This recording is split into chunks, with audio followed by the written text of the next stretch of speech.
ലോക്സഭാ മണ്ഡല പുനർനിർണയത്തിൽ എതിർപ്പ് അറിയിച്ച് കേരളം. അഭിപ്രായ സമന്വയം വഴി തീരുമാനമെടുക്കാൻ കേന്ദ്ര സർക്കാർ തയ്യാറാകണമെന്ന് മുഖ്യമന്ത്രി. വിവരങ്ങളുമായി വിനയ രാജ് ചേരുന്നു.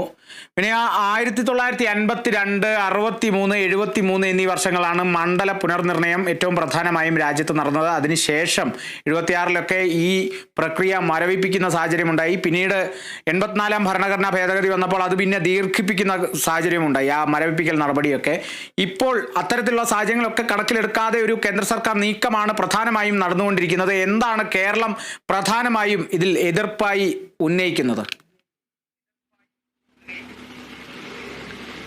കാളിദാസ്, എന്തായാലും ലോക്സഭാ പുനർനിർണയത്തിനെതിരെ തമിഴ്നാട് രംഗത്ത് വന്നതിന് പിന്നാലെയാണ് ഇപ്പോൾ കേരളവും എതിർപ്പറിയിച്ച് രംഗത്ത് വരുന്നൊരു സാഹചര്യം ഉണ്ടായിരിക്കുന്നത്. രൂക്ഷമായ ഭാഷയിലാണ് മുഖ്യമന്ത്രി വിമർശനവുമായി, കേന്ദ്ര സർക്കാരിന്റെ ഈ നയത്തിനെതിരെ വിമർശനവുമായി രംഗത്ത് വരുന്നത്. പ്രധാനമായും അതിൽ ഉന്നയിക്കുന്ന ഒരു കാര്യം എന്ന് പറയുന്നത് അഭിപ്രായ സമന്വയം വഴി തീരുമാനമെടുക്കാൻ കേന്ദ്ര സർക്കാർ തയ്യാറാകണമെന്നാണ് മുഖ്യമന്ത്രി പ്രസ്താവനയിൽ പ്രധാനമായും ചൂണ്ടിക്കാണിക്കുന്നത്. കൂടാതെ തന്നെ ജനസംഖ്യാ നിയന്ത്രണ നടപടികൾ കാര്യക്ഷമമായി നടപ്പിലാക്കിയ സംസ്ഥാനങ്ങൾ ഇതുമൂലം കേന്ദ്രത്തിന്റെ ഈ തീരുമാനം മൂലം ശിക്ഷിക്കപ്പെടാൻ പാടില്ല എന്ന് മുഖ്യമന്ത്രി വ്യക്തമാക്കുന്നുണ്ട്.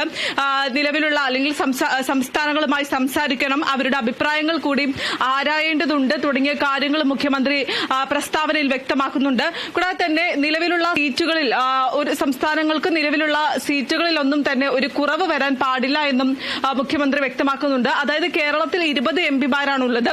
ആ 20 സീറ്റുകളിലും ഒരു കുറവും വരാൻ പാടില്ല എന്നാണ് മുഖ്യമന്ത്രി വ്യക്തമാക്കുന്ന ഒരു കാര്യം എന്ന് പറയുന്നത്. ഈ ജനസംഖ്യ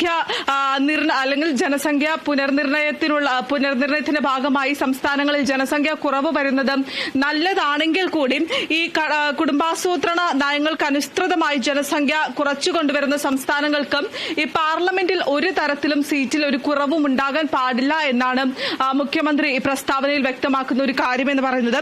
ഇതിലെല്ലാം വീഴ്ച വരുത്തിയ സംസ്ഥാനങ്ങൾക്ക് പാരിതോഷികം നൽകുന്നതിന് തുല്യമാകും അതും എന്നും മുഖ്യമന്ത്രി ചൂണ്ടിക്കാണിക്കുന്നുണ്ട്. ഇന്നാണ് ഈ തമിഴ്നാട് മുഖ്യമന്ത്രിയായിട്ടുള്ള MK സ്റ്റാലിൻ ഇതുമായി ബന്ധപ്പെട്ട് കേന്ദ്രത്തിന്റെ ഈ നയത്തിനെതിരെ പുനർനിർണയത്തിന് എതിർപ്പ് അറിയിച്ചുകൊണ്ട് ചെന്നൈയിൽ ഒരു സമ്മേളനം, ഐക്യദാർഢ്യ സമ്മേളനം നടത്തുന്നുണ്ട്. അതിനുമായി ബന്ധപ്പെട്ടുകൊണ്ട് തന്നെ മുഖ്യമന്ത്രിയെ ക്ഷണിച്ചിട്ടുണ്ടായിരുന്നത്. അതിന് പിന്നാലെയാണ് ഇപ്പോൾ മുഖ്യമന്ത്രിയും എതിർപ്പ് അറിയിച്ചുകൊണ്ട് രംഗത്ത് വരുന്നത്. ഈ തമിഴ്നാട്ടിൽ നടക്കുന്ന ഐക്യദാർഢ്യ സമ്മേളനത്തിൽ മുഖ്യമന്ത്രി പങ്കെടുക്കില്ല എന്നുണ്ടെങ്കിലും ഏതെങ്കിലും ഒരു മന്ത്രിയെ പങ്കെടുപ്പിക്കുമെന്നാണ് ഇപ്പോൾ വരുന്ന അല്ലെങ്കിൽ വിവരം അനുസരിച്ച്. ഈ തമിഴ്നാട് എതിർപ്പ് അറിയിച്ചതിന് പിന്നാലെയാണ് ഇപ്പോൾ മുഖ്യമന്ത്രിയും എതിർപ്പ് അറിയിച്ചുകൊണ്ട് രംഗത്ത് വരുന്ന ഒരു സാഹചര്യം ഉണ്ടാകുന്നത്. ഈ പുനർനിർണയവുമായി ബന്ധപ്പെട്ടുകൊണ്ട് തന്നെ സംസ്ഥാനങ്ങളോട് സംസാരിക്കണം, കേന്ദ്രം ധൃതി പിടിച്ച് ഒരു തീരുമാനം എടുക്കരുത് എന്നും മുഖ്യമന്ത്രി പ്രധാനമായും വ്യക്തമാക്കുന്നുണ്ട്. മുൻ വർഷങ്ങളിൽ ഈ പുനർനിർണയം എടുത്ത അല്ലെങ്കിൽ മുൻ വർഷങ്ങളിൽ പുനർനിർണയം എടുത്തതെല്ലാം തന്നെ ചൂണ്ടിക്കാണിച്ചുകൊണ്ടാണ് മുഖ്യമന്ത്രി ഒരു പ്രസ്താവന പ്രധാനമായും ഇറക്കിയിരിക്കുന്നത്. അതിൽ വ്യക്തമാക്കിയത് 1952-ലും 63-ലും 73 വർഷങ്ങളിലുമായാണ് രാജ്യത്ത് നേരത്തെ മണ്ഡല പുനർനിർണയ പ്രക്രിയ നടന്നിട്ടുണ്ടായിരുന്നത്.